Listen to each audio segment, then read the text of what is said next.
Hello everyone, welcome to the third lecture on operational amplifiers. In this lecture, we are going to first review the properties of an ideal op-amp, and then we will see op-amp as an integrator, op-amp as a differentiator, low-pass filter op-amp circuit, high-pass filter op-amp circuit, and then finally band-pass filter op-amp circuit. So let's begin with the properties of an ideal op-amp. So the ideal op-amp properties we have already seen in the past two lectures, and we are again trying to emphasize on the properties because this is really important. And there are three properties which we should remember always. The first is an ideal op-amp has a very high voltage gain. Second is an ideal op-amp has a high input resistance and low output resistance.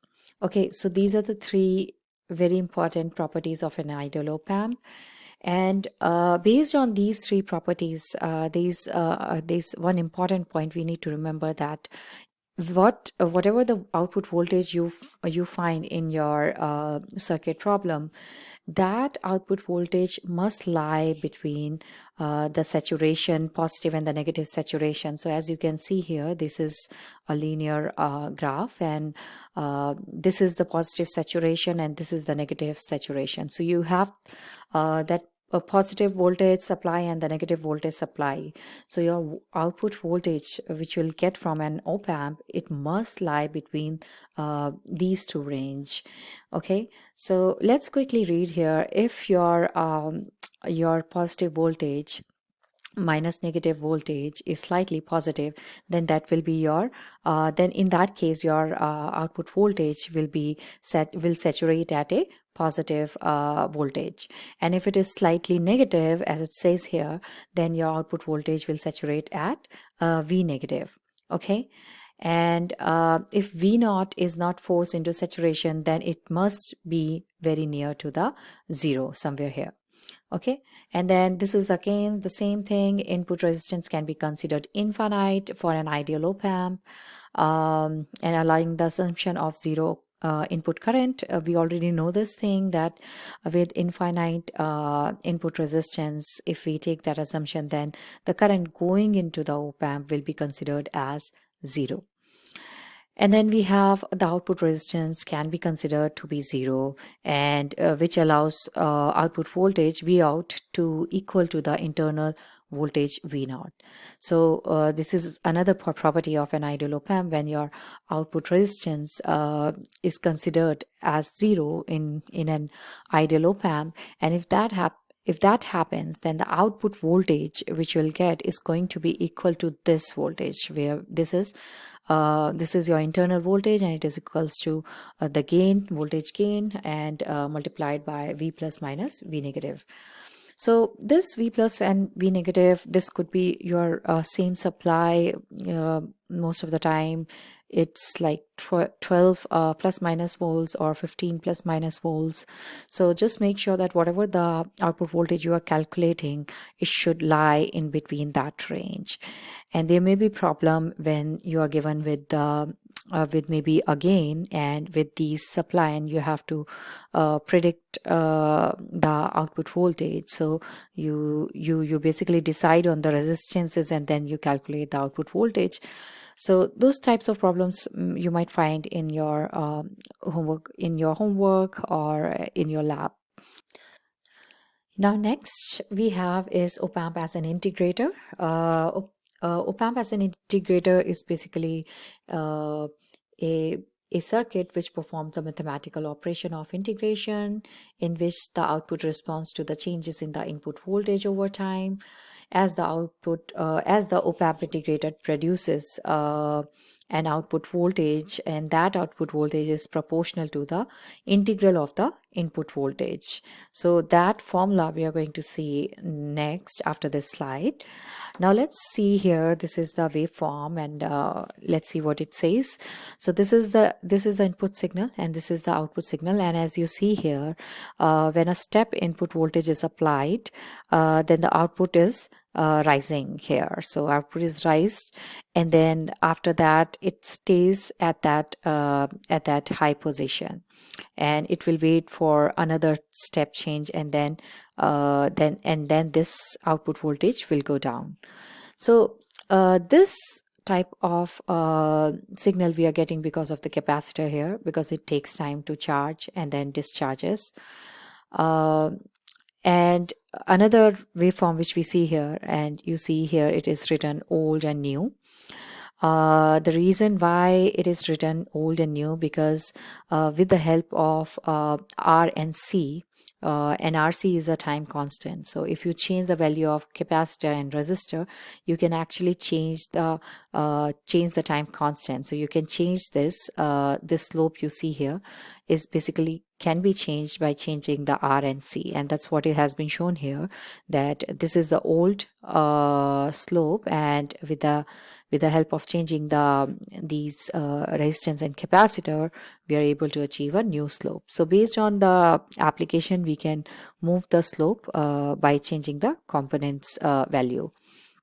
And then there's another example here, op-amp integrator ramp generator. So this is the input signal, and then if that input signal square wave goes into the integrator, then it integrates the signal, and that's how the signal we will get.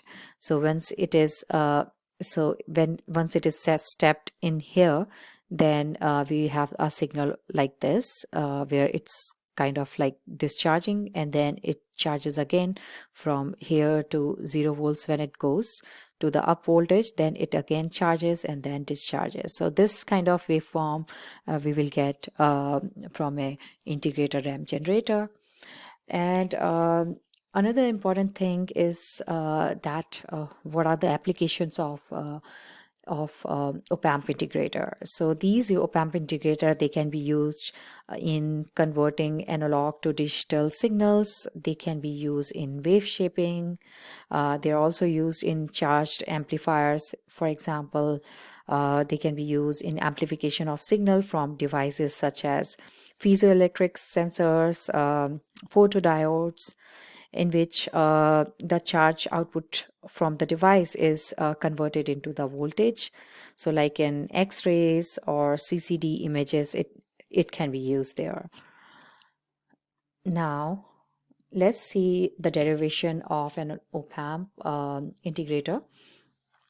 And what we are trying to find in this derivation is the output voltage.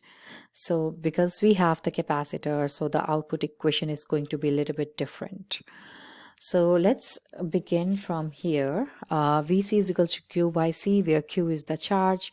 So let's quickly read here. If the capacitor is charging and discharging, the rate of charge of voltage across the capacitor is given by this equation, V is equals to Q by C.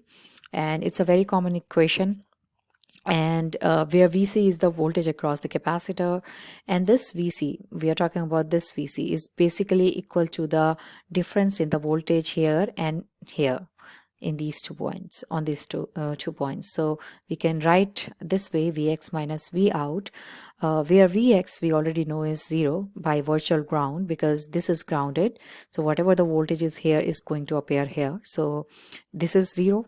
So this Vx is also going to be 0. And V out is something we have to find. So we will have Vc is equals to negative V out. Now you can put the value of QC in place of Vc. So you will get Q by C is equals to negative V out. And then taking differentiation of that. And that's what is happening here. Negative dV out by dt. D by dt is a differentiation notation. And then if we are taking the differentiation here, we have to take it on the other side also. So that's we see here a differentiation dq by with respect to time, and then c is here. So we have 1 by c dq by dt, where q is the charge. So that's your so we took the differentiation and then the next thing we will do is to find the input current. So input current is this current, and that input current is basically equal to this IF feedback current, because there is no current going inside the op-amp by the property of an ideal op-amp. So this current will be equal to the IF. So we have in here, and what will be the in? In is going to be equal to the voltage difference between these 2 points upon Rin. So V in minus Vx upon Rin, and that's what we have. We have here V in minus 0, Vx is 0 upon Rin. So we will have V in by Rn. So that's our first equation. And then we have to find the equation for IF. And then through those two equations, we can find out the output voltage. So IF is basically the current flowing into the capacitor. And IF can be written as C dV by dt. So it's the formula for the current and current flowing through the capacitor. So we are using this formula. So this is C dV out by dt. So in place of this dV out by dt, we can put dq by C dt, and that's what is written over here, dq by C dt. And so by that, C and C will be cancelled out, so IF is equals to dq by dt. But the current across the current flowing through the capacitor is in general also you can write it directly. You don't have to go through all these. You can directly write dq by dt. So that's the same thing we have obtained. And this dq by dt, in place of q, you can write v out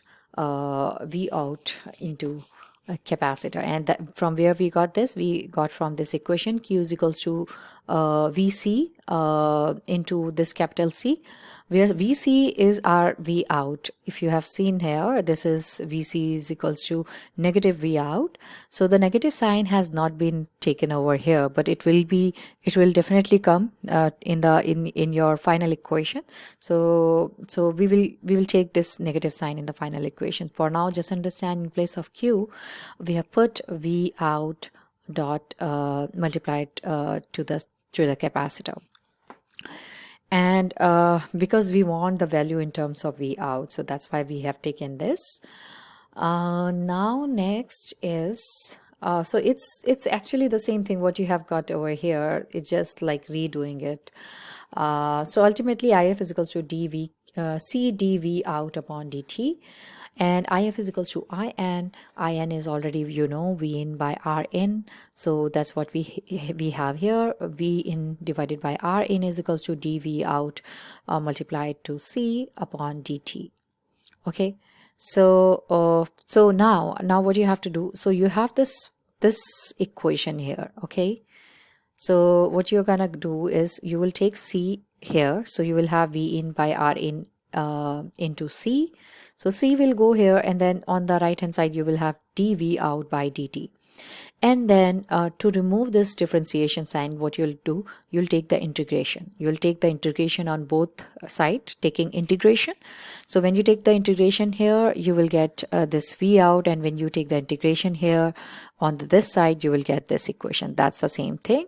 So, and now you can see the negative sign which we were getting over here has been considered in the final equation. So you got this final equation, and this is the output voltage equation from 0 to t, because this represents your charging time of a capacitor as the voltage increases, and this is the symbol for integration. So that's how you got it. The main thing here important is this output voltage formula. So make sure that you remember this. And next we have a differentiator. Op-amp as a differentiator. And differentiator circuit is one in which the voltage output is directly proportional to the rate of change of the input voltage with respect to time. What does this mean? This means that a fast change to the input voltage signal, then we will have the greater output voltage. There will be actually the output voltage will have a greater change in response to the input voltage, and we will see that through the waveform. But before that, let me mention that one of the application of a differentiator is it can be used in transforming different types of waveforms. And so, for example, a square wave to this spiky waveform, triangular to rectangular, sine to cosine waveform. And let's see what's happening here. So for these waveforms we see here, it can be seen that greater the rate of change of the waveform at the input, the higher the output voltage at the output point at that point. So you see that here's a greater change, and that's what we see here. Yeah, our output voltage is also high. In fact, for the square for this square wave input, we only see a short spikes here, and these spikes will be limited by the slope of the edges of the input waveform, and also the maximum output of the circuit and its slew rate and bandwidth. So the slew rate and bandwidth, which I've used these two terms, we're going to discuss that later in the next coming lectures. Just for now, understand that greater the change in the input waveform, the more output voltage you will get. And for triangular wave input, it transforms a basically into a square wave in line with the rising and falling levels of the input waveform.